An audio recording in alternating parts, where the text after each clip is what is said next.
திருச்சியில் பாரத பிரதமர் திரு மோடி அவர்கள் 2 நாள் சுற்றுப்பயணமாக தமிழ்நாட்டுக்கு வந்திருக்கிறார். தமிழ்நாட்டு மக்களுக்கு எந்த திட்டங்களையும் புதிதாக ஒன்றும் அவர் கொண்டு வரவில்லை. பிஜேபி பொதுக்கூட்டத்திலே கலந்து கொள்கிற போது 10 ஆண்டு காங்கிரஸ் ஆட்சியை காட்டிலும் தான் கூட செய்ததாக சொல்லுகிறார். அதற்கான எந்த ஆதாரம் புள்ளிவரத்தை அவர் கொடுக்கவில்லை. இப்போ மதுரையில் போறாரு, சாமி கும்பிட போறாரு, நல்லா கும்பிடட்டும். பக்கத்தில் எய்ம்ஸுக்கு அறிவிச்சு அடிக்கல் நாட்டினபடியே கிடக்குது. அப்படியே இந்த எய்ம்ஸ் மருத்துவமனையை கட்டுவதற்கு நிதி ஒதுக்கி அந்த பணியை தொடங்கி வைத்தோ திறந்து வைத்தோ இருந்தால் மக்கள் மகிழ்ச்சி அடைவார்கள். வெள்ள நிவாரண நிதி கேட்டு சுமார் 4000 கோடி கேட்டு ₹1 கூட கொடுக்கலன்னு முதலமைச்சர் தளபதி ஸ்டாலின் சொல்கிறார். அதற்கு பிரதமர் பதில் சொல்லட்டும், பணம் கொடுக்கட்டும், மக்கள் மகிழ்ச்சி அடைவார்கள். வெறும் தேர்தல் சென்றாக அரசியலுக்காக மட்டும் அவருடைய சுற்றுப்பயணம் வருவதாலே மக்களுக்கு எந்த பலனும் நன்மையும் கிடையாது. கடற்கரையில் இருக்கக்கூடிய மீனவ பெருமக்கள் தொடர்ந்து கைது செய்யப்படுகிறார்கள். அவருடைய விசைப்படகுகள் ஏறக்குறைய 150 விசைப்படகுகள் இலங்கை கடற்கரையில் கடந்து மக்கி மண்ணாகி கொண்டிருக்கிறது. அவற்றையெல்லாம் மீட்டுக் கொண்டு வருவதற்கு மத்திய அரசு முடியாத ஒரு அரசாக, கையாலாகாத ஒரு அரசாக மத்திய அரசு செயல்பட்டுக் கொண்டிருக்கிறது. இலங்கை அரசோடு பேசி அந்த விசைப்படகுகளை மீட்டுக் கொண்டு வர வேண்டும். அது மக்கி அழிந்திருந்தால் அதற்கான நஷ்ட ஈட்டை இலங்கை அரசிலிருந்து பெற வேண்டும். சிறையில் இருக்கிற மீனவர்களை விடுவிக்க வேண்டும். இதுபோல அடிக்கடி நடக்காத வண்ணத்தில் இலங்கை அரசோடு பேசி ஒப்பந்தம் போட்டு கடலுக்குள்ளே ஒன்றும் காம்பவுண்ட் கிடையாது.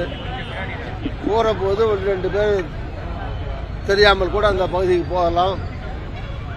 அல்லது நம்முடைய பகுதிக்கே வந்து கூட அத்துமீறி இலங்கை கடற்படையினர் வந்து நம்முடைய மீனவர்களுக்கு இம்சை தருகிறார்கள்.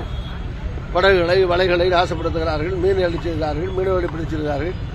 இந்த மாதிரி இலங்கை கடற்படையினர் செய்கிற அட்டகாசத்தை மத்திய அரசு தடுத்து நிறுத்த வேண்டும். தூத்துக்குடி போன்ற கடலோர பகுதியிலே மீனவர் வாழ்கிற பகுதியிலே பேசுகிற பிரதமர் மீனவர்களுக்கான உத்தரவாதத்தை இனிமேல் இதுபோது நடக்காதுங்கிற உத்தரவாதத்தை தர வேண்டும் என்று இந்த கண்டன ஆர்ப்பாட்டத்தின் வாயிலாக வற்புறுத்துகிறோம்.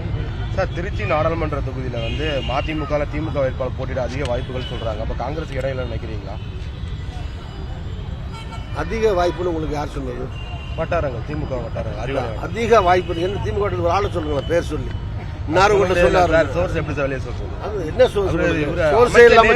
சொல்லியிருந்தாரு. அருண் நேரு திருச்சி எது கொடுத்தாலும் போட்டிடுவேன் அப்படின்னு சொல்லி நானும் பார்த்தேன். அவர் சொன்னதை கட்சி என்ன சொல்றதோ அதை கேட்பேன்னு சொன்னாரு. நாங்களும் அதான் சொல்றோம், கட்சி என்ன சொல்றதோ அதை கேட்போம் தான் சொல்றோம். சரி, அதுல ஒன்றும் தவறே கிடையாதுங்க. எந்த கூட்டணி நேரத்தில் கூட்டணி பேசும்போது திமுக சார்பில் போட்டியிடணும்னு திமுக நண்பர்கள் சொல்றதோ அல்லது கூட்டணியில் இருக்கிற சக கட்சியை சார்ந்த தோழர்கள் எங்களுக்கு கொடுத்தா பரவாயில்லைன்னு கேட்கறதோ அதற்கான உரிமை எல்லா கட்சிக்கும் இருக்கிறது. திமுகவாக இருக்கட்டும், முஸ்லீம் லீக்காக இருக்கட்டும், அல்லது மதிமுகவாக இருக்கட்டும், யார் வேணாலும் கேட்கலாம். இவங்களுக்கெல்லாம் இருக்கிற உரிமை ஏற்கனவே எம்பியா இருக்கிற எங்களுக்கு கிடையாதா? ஏற்கனவே 4,70,000 ஓட்டில் ஜெயிச்ச எங்களுக்கு கிடையாதா? சிட்டிங் எம்பியா இருக்கிற எங்களுக்கு கிடையாதா? அதனால நாங்கள் ஏற்கனவே எம்பியா இருக்கோம், போனதுல வெற்றி பெற்றிருக்கோம். எங்களுக்கு இந்த தொகுதி வேணும்னு கேட்கறதுல எங்களுக்கும் நியாயம் இருக்கு. எம்பி சிட்டிங் எம்பிங்கிற முறையில் நாங்கள் தான் போட்டியிடுவேன்னு சொன்னதுக்கு எனக்கும் உரிமை இருக்கிறது.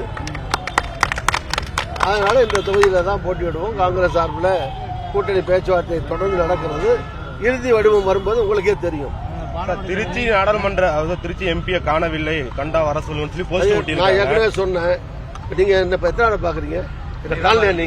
நீங்க என்ன ரிப்போர்ட் நீ தான் பாக்குறீங்களா? 5 வருஷம் இப்படி சொன்னீங்களா? இப்படி உண்மை சொல்ல பொய் சொல்றேன். நீ பொய் சொல்ற, யார்ட்டையும் காசு வாங்கிட்டு சொல்ற. அப்படி கிடையாது, யாருக்கும் அடிமையா சொல்ற. 3 வருஷமே இல்ல, நான் 5 வருஷமா வந்துட்டு இருக்கேன். நீ பாக்கல, நீ சொன்னா நீ ஊர்ல இல்லன்னு அர்த்தம். நீ யார்கிட்ட காசு வாங்கிட்டு சொல்றேன்னு அர்த்தம். வேற இருக்காங்க. சீமான் பேசுற மாதிரி கட்டவாதத்துல பேசினா தான் நீ எல்லாம் அடக்குவாங்க. என்ன கேள்வி? யார் பார்த்து கேட்கிற? நீ என்ன பெரிய யோக்கிய மாதிரி 3 வருஷம் பாக்கல நீ சொல்ற. நீ ஏன் சர்டிபிகேட் கொடுக்குறது? சர்டிபிகேட் கேட்டாங்க வேலையை பாரு. பிரச்சனை என்ன வேணாலும் கேட்பியா? அப்படி கிடையாது. நிறுத்து, பேச்சு நிறுத்து. பேச்சை நிறுத்து. உனக்கு நீ கேட்கறதெல்லாம் பதில் சொல்ல வேண்டிய அவசியம் எனக்கு கிடையாது. இஷ்டம்னா இடையில போயிட்டே இரு. நீ யார் எந்த பேப்பர் எந்த டிவி எந்த டிவியா நீ எந்த டிவி சொல்லு. ஏபிபியாவது ஓபிபியாவது போயிட்டே இருவானே பார்த்து உனக்கு பதில் சொல்ல அவசியம் எனக்கு கிடையாது. மரியாதையா கேட்டா மரியாதை பதில் சொல்லுவார். திருச்சியில ஒட்டுறதுக்கு ஏயா தமிழ்நாடு முழுவதும் ஒரு நிமிஷம் தமிழ்நாடு முழுவதும் எதிர்கட்சிகளின் சார்பில் எம்பி படங்களை போடாம எல்லா தொகுதியிலையும் எம்பியை காணணும் ஒட்டியிருக்கான்.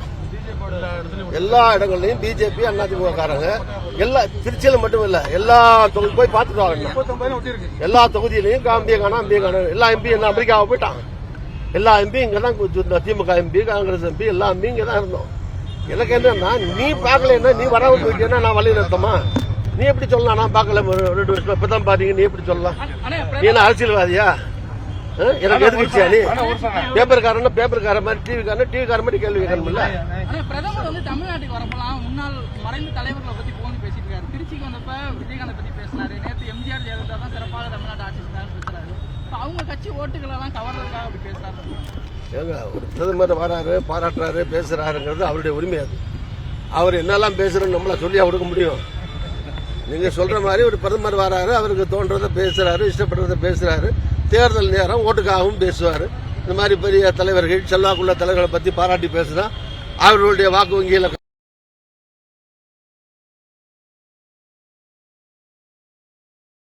நாம அவர் எழுதி கொடுத்து பேச வைக்க முடியாது. அதிமுக வந்து 3 நாளா பிரிஞ்சிருக்க நேரத்துல ஆமாங்க தொண்டர்களை வந்து தன் பக்கம் இழுக்கணுங்கிறக்காம பேசிருப்பாரு நினைக்கிறீங்களா? கண்டிப்பா நீங்க நினைக்கிற மாதிரி தான் நான் நினைக்கிறேன். நீங்க எப்படி நினைக்கிறீங்களோ அதே மாதிரி தான் நான் நினைக்கிறேன். இவ்வளவு நாள் பேசலையே, இதுக்கு முந்தியெல்லாம் வரும்போது பேசல இல்லையா? இப்ப எம்ஜிஆரை பாராட்டுறதோ இல்ல ஜெயலலிதா பாராட்டுறதோ அவருடைய என்ன பிரிஞ்சு இருக்குது, அந்த கூட்டணி இப்ப இல்லாம இருக்குது. அதனால தனியா பிஜேபி போற போது அதிமுக ஓட்டுகளை பிரிக்க முடியுமாங்கிறதுக்காக அந்த உள்நோக்கத்தோட அவர் பேசியிருக்கலாம் அல்லது உள்நோக்கத்தோட தான் பேசியிருக்கார் என்று சொல்லலாம். அடுத்ததான் வந்து வழக்கமாகவே ஒரு பிரதமர் வந்தாலே ஒரு பிரபலமான நபர்கள் வந்து சேருவாங்கன்னு சொல்றாங்க. அந்த வரிசையில் உங்களையும் சொல்றாங்க. அதை எப்படி பாக்குறீங்க? அவனை செருப்பால் அடிப்பேன். அது மாதிரி சொல்றவன செருப்பால் இனிமே சீமான் மாதிரி பேசுறேன்னு நான் முடிவு பண்ணிட்டேன்.